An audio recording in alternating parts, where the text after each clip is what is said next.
This is the long overdue follow-up to episode 162. We are still looking at the collections module within the light table view and how you can filter your entire library of images down to a smaller subset to work on for a given job or project. Let's go.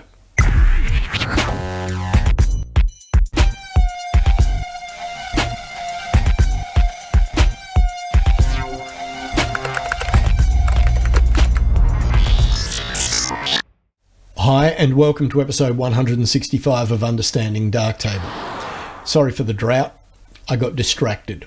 I'll tell you a bit more later on.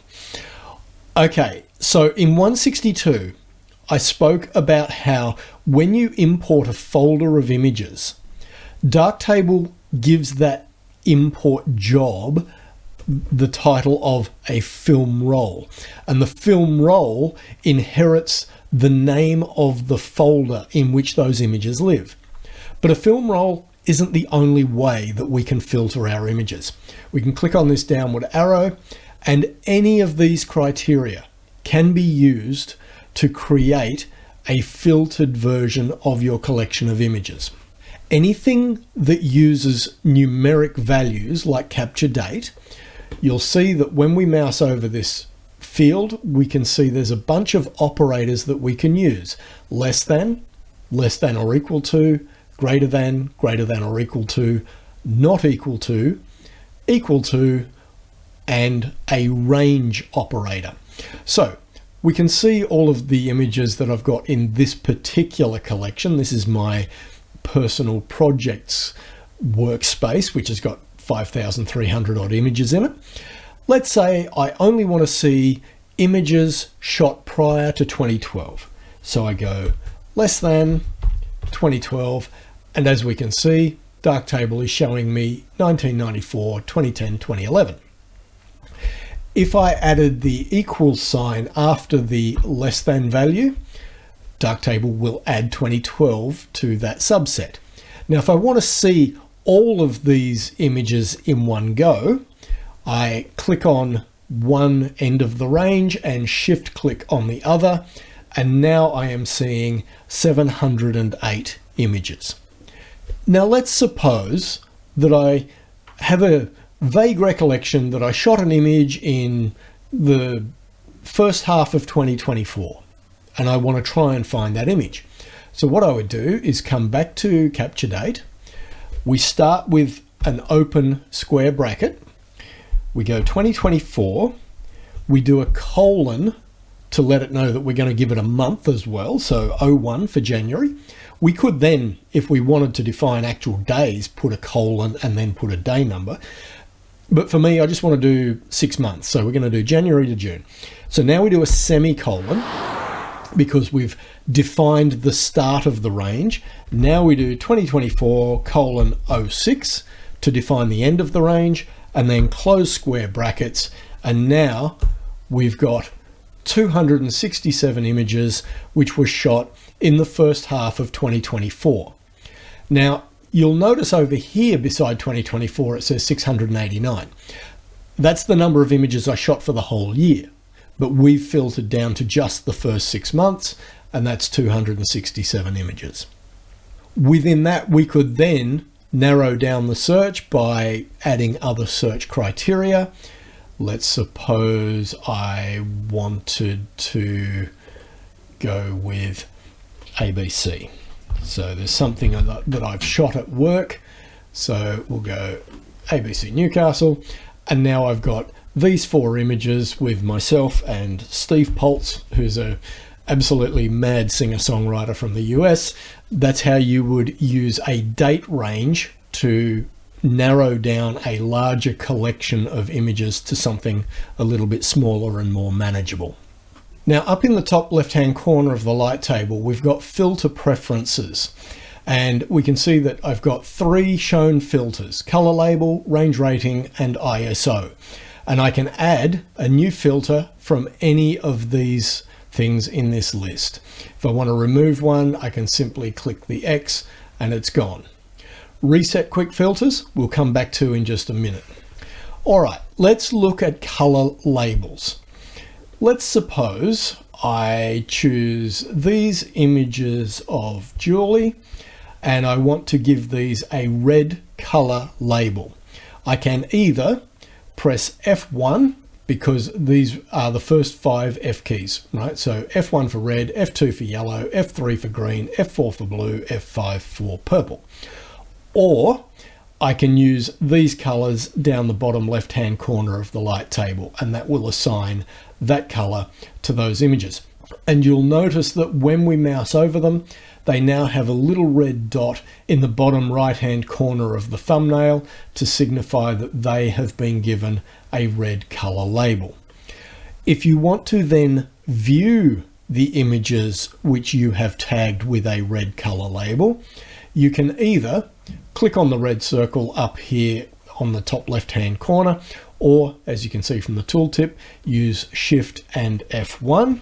So we go Shift and F1, and there's all the images that I've got that I've assigned a red color label to. Same for yellow, etc. Now, if you want to see the yellow labeled images and the red labeled images, do you simply click on the red? Well, you do, but the default boolean behavior is to look for an intersection. In other words, an AND operator.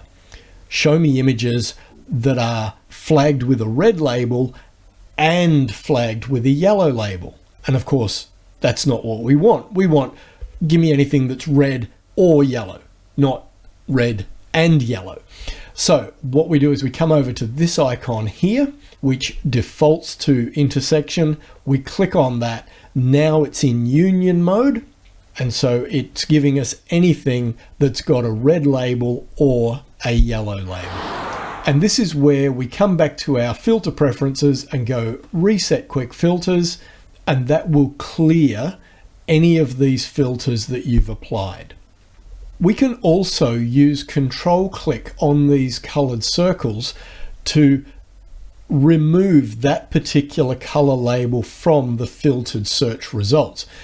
So if I was to select the first 4 of these images, and we'll go F3 to give them a green label, we can see the green icon attached to the thumbnails. And then the next 3 we'll make blue with F4. And then the last 3 we will make purple with F5. If I now control click on green, that puts an X through the green, showing us that it's giving us everything except images labeled with green. If I control click on purple, the purple images also disappear and we are left with just the 3 images that are blue. We can right click to clear those filters, or once again, we can go back to the preferences and click reset filters. Something I meant to cover in episode 162, and I forgot to do it when I was recording, was the history button in the bottom right hand corner of the collections module. This will show you any recent filtering ranges that you've done. So all film rolls, just a particular day, a certain date range, whatever.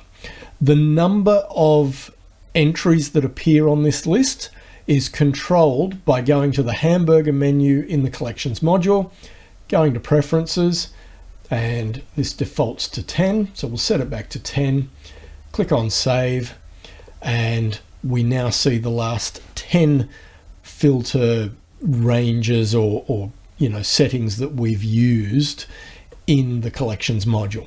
And you can jump back to any one of these just by clicking on that option, and you're straight back to whatever you had used for those filters. Reset all that. Now let's look at star ratings. We can rate any image or range of images with any number from 1 to 5, and you can use the 1 to 5 keys above your QWERTY keys to assign those values, or we can assign a reject flag to images that we definitely are never going to use by using the R key. If I want to see everything I've rated with 1 star, I can simply click on the first star. If I just want to see 3 stars, I can click on the 3rd star. If I want to see all images that are rated 3, 4, or 5 stars, I click on 3 and I drag to the right, and you can see that we now have selected greater than or equals to 3. Likewise, we could just do 3 and 4, and now it says selected 3 to 4 stars. And then we can right click to get a menu where we can choose all images, all except rejected, rejected only, images not rated, or a particular star rating. Okay, that's it for the star ratings. Then we have sort by, and you can choose any of these criteria as the default sorting criteria for the images that you are looking at. So I could go by capture time. So now all of these images are in chronological order of when they were shot. You then have a button to choose whether you want to sort from lowest value to highest value, or from highest value to lowest value. Bizarrely, if I'm choosing to sort by capture time, so I've got lowest value, which means earliest shot at the beginning of the light table and most recent shot at the tail end of the light table. If I click this reverse sort icon, it reverses the sort order, but it also jumps me down to the tail end of the light table, which seems a little bit pointless. I would have thought you would leave me at the beginning of the light table so I can see the images that were shot most recently. Of course, I can press the home key to jump back, but that just seems like a needless keystroke that I've got to enter to get to the most recent images I've shot. Anyway, let's reset our filters, and we are back to capture time in earliest. We can reverse that and go back, but again, we're at the tail end of the collection, so we hit home, and now we're back at the beginning of the light table view. Now, all of these filtering options that we can display up here at the top of the light table view are exactly the same as what you will see in the collection filters module. And they behave exactly the same way, which is why myself and a few other people really questioned the sense of why the collection filters module was added, because it was the last one to the party. We always had this ability to have the filtering up here above the light table view. Why they chose to add it as a module, I don't know. But if you prefer the module, by all means, use the module. Like I said, it all functions exactly the same. That pretty much covers it for working with collections in Darktable. Okay, so I said I would bring you up to speed on why it's been 6 weeks since I put out an episode. I came back from Alaska in 2023 with a bunch of video footage, and I just could not get interested in editing it. I think because I came home and I didn't really have a story for it. It was just a bunch of random clips that I'd shot. And that's true, but for some reason in January of this year, I thought to myself, I've really got to just have a look at what's there and see if whether it's worth doing anything with. And once I started, I just couldn't stop, and spent probably 6 weeks just going through it and refining it and cutting more out. And that caused me to go down a rabbit hole of mixing 5.1 in Fairlight, which is the audio multi-track environment within DaVinci Resolve. And I then went down a further rabbit hole of exploring the gamma and color space options for shooting video in my A7 III.